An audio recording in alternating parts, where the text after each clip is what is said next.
Gbadagbe owe mi ze lobo donu dokpo mi mero mi pense do ero kwe mi to le gbero ayi ki ko egbe tan gbe gan ki ko le nkan tan me o mi ze gbadagbe o lo donu mi me bi kwi do jile mi ma fon oganji aji agbaza ma jo zan donu mi aji no eje to mi to me po to de vo me po ogan ton e ko lobo mi dele o mi ko to bi kwi da lo ji lobo na ko kan tonu mi ro ayi ki ko egbe tan gbe mi na to po no kwe no pe nu do àjọ kónú ló tómi tàn bẹ́ẹ̀ tó ọmọ ẹ̀yọ́ lọ́dọ̀ ṣèṣe ibẹ̀ sí pé ọ ẹ̀ẹ́pọ̀dọ̀ ADPME pọ̀ ọ yìí dẹ̀rẹ́ ọ ìdálọ̀wé mámẹ́ ètò ọ̀tún ẹ̀sán ìdálọ̀wé mámẹ́ ajé ọ̀sán lè dín omi náà tún nù yín lò àlìtọ́nu mi náà gòsì apá ẹni pé lóbo náà dọ̀nù mi lọ ọ̀gá ọ̀hìn tọ́ José tóná tó ọ eye to etoro jele mede minaze tito mede lero te tito me monkoton e krando teme nu mede lero e na pe nu kundo nu monkoton nu odenu ene igbon mi na le ko kanton nu mi dele bo mi na tun ni ro dakwi monkoton me mi na kla mi so itogudo me bo ero jija ero togudo o mi na gon ma hwe se pon gbere pon amechele mi kudo gbejino nu gbavinu pen gonu speed line tv sin nu wiwale bi kwibonu mi blo mi de do nu mi na vlon kan holta le tonu mi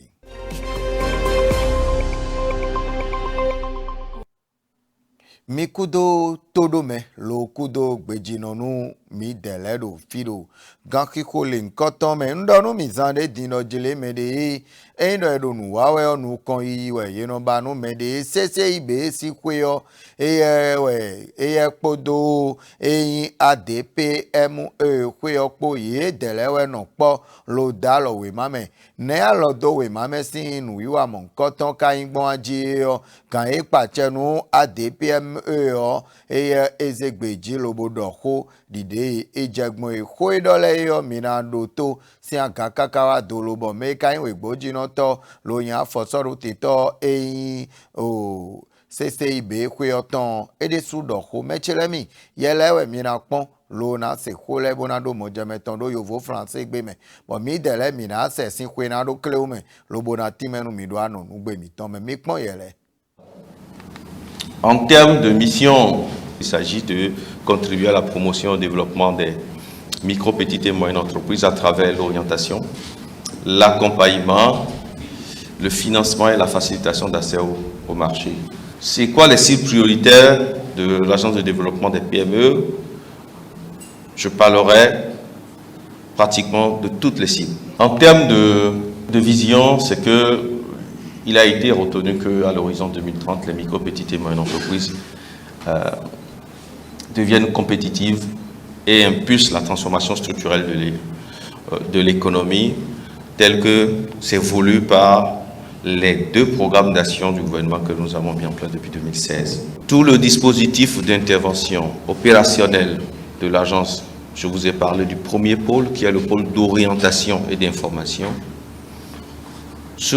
dispositif, il est prévu à travers ce protocole que les chambres consulaires, via la Chambre de commerce et d'industrie qui a 7 antennes, nous mettrons en place des points focaux qui seront des relais de tous les dispositifs d'intervention de l'Agence de développement des PME. Le 3e point concerne la mise en œuvre d'un des projets, on en a beaucoup, qui a été conçu pour être le bras opérationnel de l'ADPME. C'est le projet d'appui à l'entrepreneuriat au Bénin, qui est un projet dans lequel nous avons un dispositif. Et ce projet a été conçu en relation avec la Chambre de commerce et d'industrie du Bénin. Les études ont prouvé depuis 2020 et reconfirmé en 2021 que nos entreprises meurent faute de 3 choses. La première, c'est le manque d'information, de formation et la bonne gouvernance. La deuxième, c'est les difficultés d'accès au marché. Et la troisième, c'est la facilitation du financement. Tout à l'heure, vous avez présenté l'ensemble des éléments de l'ADPME et nous avons compris que les 3 points sont adressés. Alors, sachez que vous allez pouvoir compter sur nous pour déployer de façon efficace et sur toute l'étendue du territoire national tout ce que vous allez nous confier comme mission. La signature de cette convention vient rassurer les PME, les MPME sur toute l'étendue du territoire du Bénin d'un accompagnement à 360 degrés, autant par la Chambre de commerce et d'industrie du Bénin, les chambres consulaires et la DPME. Et je tiens à dire que c'est l'impact, l'efficience et la synergie qui vont se déployer sur l'étendue du territoire au service des entreprises. Et la plateforme PME Bénin, en mon nom et au nom de la présidente d'honneur, vient rassurer à son tour l'écosystème institutionnel qui est prêt pour dire que la plateforme est prête et prête à accompagner les institutions qui se sont mises ensemble pour nous accompagner. À notre tour, nous serons prêts pour leur donner de la matière pour travailler et opérer de façon efficace. Et j'en connais Rumina, Modo Jilemede, dans mettons, nous, Wiwale de, et Bondo, et chambre de commerce aussi, et mon ami, Waizande, Tine, nous, Mina, tout pombo, Mina, Timeno, Mido, Cleumewe, Wedo Chile, de, na, Wagbon, Lobo, nous, con y nade, nous, de Jinade, nous, ye, Deledo, et ADPME, si, Queogbeo, et Miano, Kuno, ye, boy, Dele, tout un toro Jilemede, Miku. Kasi kuande ze o CCIB si o kweo o champ de commerce o kweo emi kosin wande ze o tout temps o kwene ton si dakwime o e pon kakaye o e wa ton toro jile mede emi na rendo o gbangban champ de commerce o emi na rendo o gbangban lo na Jacob podo ekpo akojo ekpo mekpo sin nu wiwa ewe iwa zero tedin lobobolo lobo na doablo nu monkoton mina tun pondo kumi tonton nu firo bene to mewe yeze nu wiwa le so jijon lobolo je kungbe lobo je gangbe finewe gan e pa chenu gan ero nu konu azokwe yin ADPME o merako edua o seklen eye wa yi ko lobo aro titi mewedo jire medede nugbo edo ajo wiwa konu ayiwe no kan lobo ndo jire mede ayika no kan na do dude ji mebi kunkono tun tito meno na jo konu le lobo no mlo yo mebi kuno tun e makati menu we a akunkana mo no kunu jeme o nu emi anu kunu emi we ndo jire mede kwe eme o tito me eji e wa zode o egbonvo kwe me bi ogbe mi jawe o tito me eji we kana level azodo o mo jewe fo gbigbo kana le de me ne lo e kana ba nu kan yi de me yo eje karo emi na wa no po lobo na je akokpodo eyin CCIB kwe opo fineo iwa idalo wema e klero jire mede ye dele eyin ADPME okpodo CCIB kwe opo ye na no po lo na wa nu aloda lome onu kan yi na denu ADPME kwe o lobo na denu CCIB sin kwe o champ de commerce kwe o ene idonablo alodo wema mesin nuwa monkoton un tito me sorote lobo kabolo ye kadoblo lo dalo wema monkoton me fogudo yo e vivinu gan e pachenu e ADPME sin kwe o merako edua o seklen e vivini de sotaun lobo tito mena nokon etimen dokporopo e tonle wonle wi na bada patan kwe e kalevo timen bo e tunilo dakwito me gan e pachenu CCIB kwe e wa tene o me gbere pon a lo me de sedo ton iwe gboji no toton e wa tene o me merako remo ajapa e ye yin me de sedo eyin CCIB sin kwe oton eye wa yiko lobo aro titi mewedo jire mede nde evivinu oye dele de su ekledo jire mede etun nwlenwi alo nu kan yi eyin CCIB kwe oton iye tumbo tun do jire mede nu eren CCIB sin kwe o eren do wo eneo dude jina denu me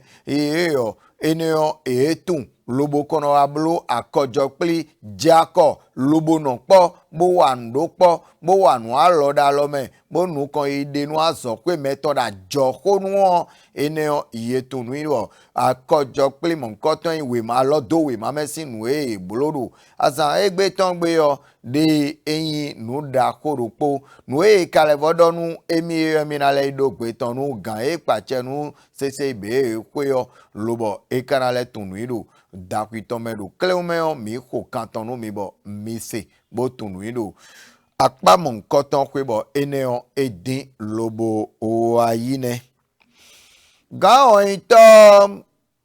Sisi Jeka Jose Tonato Edesuo Mina Modo Jile Nuiwa da Koropoe Ye Deleze Lo Soda Ye Yeze Nuwa Monkotonda Ye Tel Tuazon Lobekason Nuwa Monkotonda Ye de Telekanakpe Nukundo Nuwa Monkotonu Nuiwa de Tekawe Ajio Mechelemi Mikmon Yele Bokmon Gaon Ito Jose Tonato Hoidole Yo Minaleko Ajinu Mido Cléomédo Anonougbe Mitonleme Mikmon Yele. Conformément aux engagements pris vis-à-vis des accords multilatéraux relatifs à l'environnement, le Bénin a l'obligation de maintenir l'équilibre de ses écosystèmes pour son développement durable et cela nécessite la connaissance des différents compartiments de l'environnement, eau, sol, sédiments, air, écosystème, qui permet d'anticiper, de faire des prédictions par des modèles physico-chimiques, mathématiques, des phénomènes de transport de polluants et interactions environnementaux. Pour avancer, nous avons besoin de faire appel à des structures techniques autonomes, pluridisciplinaires, d'investigation capables de confirmer ou d'infirmer les résultats. Ainsi, plusieurs défis sont à relever, notamment le suivi de la teneur du plomb dans la peinture, de la teneur du soufre dans les hydrocarbures, de la teneur des fluorures dans les fluides frigorigènes, de la teneur des métaux lourds et pesticides dans nos étangs d'eau, les poissons, les sols agricoles, du transport des contaminants, de la qualité des rejets industriels et des installations classées, du respect des normes de rejet par les stations de traitement d'eau, de vidange et des eaux usées, de la mise en conformité réglementaire des chaînes de production, etc. Comme vous le savez, la surveillance et l'investigation environnementale fournissent des informations importantes pour les décideurs et permettent d'anticiper sur les événements futurs préjudiciables au bien-être et au développement durable. Elles sont basées sur le suivi des paramètres physico-chimiques, biologiques, radiologiques, sociologiques, dans une approche interdisciplinaire qui ne peuvent être assurées que par une institution autonome. La méconnaissance du cycle des polluants hypothèque l'identification des mesures d'atténuation adéquates, mais surtout anticipatives. Les investigations et la recherche permettent d'assurer un contrôle rigoureux et continu de l'environnement, mais surtout d'agir plus efficacement sur ce dernier par les actions correctives, préventives, voire le changement de comportement. À travers ces investigations et études, une banque de données fiable permet une prise en charge efficace de notre environnement pour anticiper sur les événements catastrophiques que nous avons connus, tels que la pollution du lac Toro, la pollution de la mer par les hydrocarbures ou les phosphates, par exemple de l'usine de Péné, la pollution diffuse, les pollutions dues aux rejets industriels, etc. Ainsi, pour atteindre cet idéal environnemental, il faut une structure fiable d'études, d'identification, d'analyse du cycle de vie des polluants de toute nature. C'est ce qui justifie la création du laboratoire d'études et de surveillance environnementale dont j'installe aujourd'hui les membres du conseil. Titome de wede do akpamon koton kwe lobe yolodo leze titome gbetayin leze ton yo ye tun ton do jele mede ye mede lewe na nonu kona lobo na wazode kon lo na rembo na jekungbe lobo na je gangbe wazode kon lobo na jekungbe lobo na je gangbe yo toro pomono na gba yo mede no nonu ye tun ton do jele mede ye me na no titome mon koton le kon lo na lebi na botoju le yo edo na ko ye ple lo na tinu menu ye lo be na tunu iro da kwito me ye kan mon koton me we gan ito José Tonanto e wa so nu wi wa da ko mo nkan tan lo te lo bo yolo yeme gbeto nu kunde ji temedele yolo trala yeme na no tito me mo nkan tan nu lo bo nu ko yi na mo te lo na de ro tito me mo nkan tan les etan nu yo yolo de so gbeto no wene to si da kwi me o gan ito José Tonanto e wa dogbe sedo yeme ime lo bo wa le dogbe no poropo itan lobo azon kotale do poropo ji lo time ti aga kakawa do lobo azo yeme na no tito me leze ton me yo ya zo ton lobo edo na wa zanzan kaka ton je gbadabo tito me mon koton na do nu kan yo tin lo poropo menu ye dele ye khatenwi newi ton mi gbede obona kanu mi ro fi yo gamena kpolodo mi do gamezo mi no wa lo ye kaka do poropo tito me ton azo ye dele ton be na waro tito me leze ton me yo ye timenu azo ato mon koton le ye me na no kon le yo ye timeni ye lobo do hanu do poropo iton le bi kwibo ye se ekado ase yo ene o meton wa yiko lobo a na ganje uton lobo a na jidide ye na do lo na do azo ene yo iwa na jidide yo gan ito podo ebode uton lepo ene ika na yo nukun mina zero tedin lobo na pon de ye dele na yazo lobo na igbon edemi na hopo ndojele johonda gbe ni yido ye me neledu azo kan lobo ene olo edinwa yido kleume mechele mi gbogbo ndojele mi na pla mi so ya jogba saru firo gan ko le nkan ton mi leko si ajogba sagudo to gudo mi na dido bo eru jijeweru don mi na wese gbere pon mi ni ya jogba sabo. Speedline TV désormais très proche de vous. Pour vos réalisations et diffusion de spots publicitaires, publics reportages, couverture médiatique, émissions, communiqués, avec Speedline TV, c'est presque gratuit. Vous avez des meilleurs prix. Pour tous vos produits et services, nous vous offrons des espaces publicitaires à travers nos émissions, nos feuilletons et séries. Profitez de notre période promotionnelle pour atteindre vos clients partout sur le territoire national, partout en Afrique et dans le monde entier. Avec Speedline TV, votre visibilité est assurée. Speedline TV est situé à Akpakpa, au téléphone 99 00 84 49. Speedline TV, votre télé.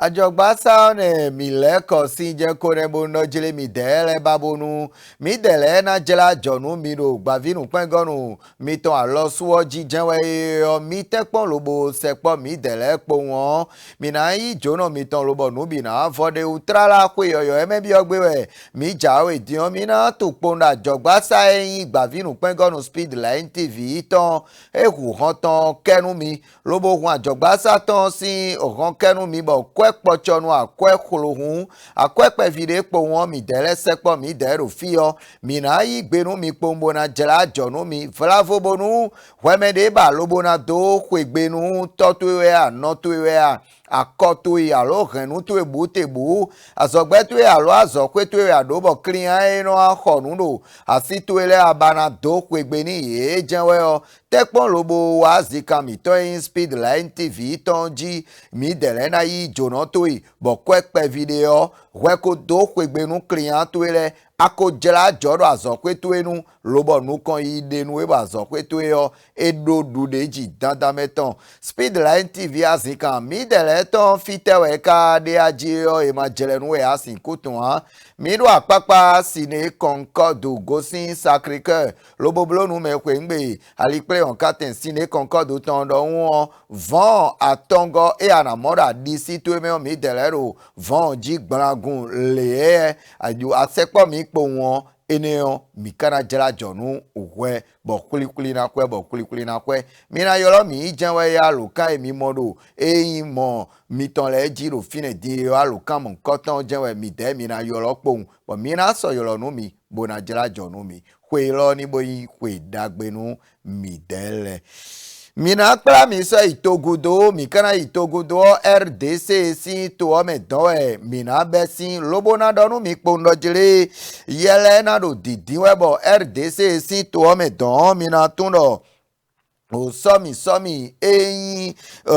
togan sisọtan lobọ ye dẹlẹdo na bloẹdo azan kogo sueme mide tọn eyọ titomẹlẹ ọ yero wezuntan do ẹ lọ atsẹ kpikpa edo RDC si to ọnu eyọ eye dẹlẹ wa gbẹ